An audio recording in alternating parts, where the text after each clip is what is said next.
Ny OMS ka antony nampisokatra azy ireo hiditra ao amin'ny fikarohana sy ny andrana isan-karazany mandina ny CVO ho ny Tale Général ny IMRA isy manampahaizana sy mpitsabo maro anatanteraka fikarohana sy andrana amin'ny Covid organique saty Afrika izay arahana amin'ny OMS ho ny Tale Général ny IMRA.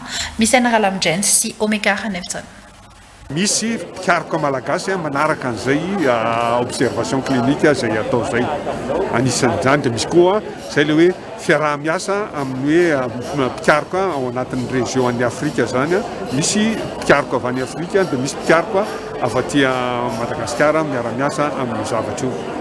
Fa isaorana manokana aloha ny président zany manohana lalandava ny mpikaroka sy ny zava-maniry vita eto Madagasikara manome lanja zany ny fitsaboana nentim-paharazana avy eto Madagasikara zava-dehibe zany zavatra. Dia ny mpikaroka rehetrarehetra moa zany dia ohatrany manana iay foana manome zavatra misy.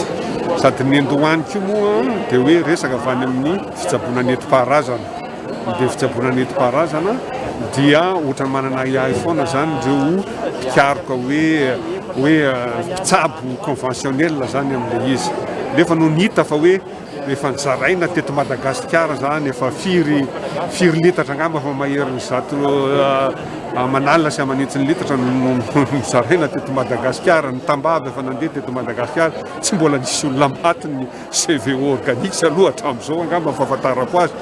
Dia manarakarak' izany koa efa ireo olona izay ireo fanjakana izay nizaraina ny CVO organique sy tany ivelany zany toa ohatrany nahita fahatsarana zay nahatonga ny nampiova ny OMS araka fahafantarako azy aloha zay.